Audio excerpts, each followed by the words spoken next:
السلام علیکم ناظرین، امید کرتا ہوں کہ آپ سب سننے والے خیریت سے ہوں گے۔ آج میں لے کے آیا ہوں پھر آپ کے لیے ایک بہت ہی زبردست اور پیارا کلام، جس کو لکھنے والے ہیں سید اقبال عظیم، جو نابینا شاعر دربار رسالت ہیں۔ تو ان کا لکھا ہوا بہت ہی پیارا کلام آپ کی سماعتوں کے پیش نظر فرماتے ہیں۔ جہاں روضائے پاک خیر الورا ہے، وہ جنت نہیں ہے تو پھر اور کیا ہے؟ کہاں میں کہاں یہ مدینے کی گلیاں، یہ قسمت نہیں ہے تو پھر اور کیا ہے؟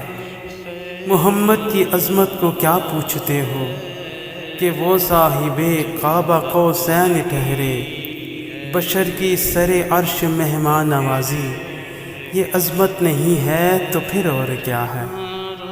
جو عاصی کو کملی میں اپنی چھپا لے، جو دشمن کو بھی زخم کھا کر دعا دے، اسے اور کیا نام دے گا زمانہ، وہ رحمت نہیں ہے تو پھر اور کیا ہے؟ قیامت کا ایک دن معین ہے، لیکن ہمارے لیے ہر نفس ہے قیامت۔ مدینے سے ہم جاں نثاروں کی دوری، قیامت نہیں ہے تو پھر اور کیا ہے؟ تم اقبال یہ نعت کہہ تو رہے ہو، مگر یہ بھی سوچا کہ کیا کر رہے ہو؟ کہاں تم کہاں مدح ممدوح یزداں، یہ جرت نہیں ہے تو پھر اور کیا ہے؟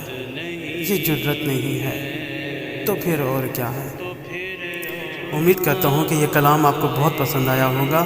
بس آپ سے اتنی سی ریکویسٹ ہے کہ آپ میرے اس یوٹیوب چینل کو سبسکرائب کر دیجیے۔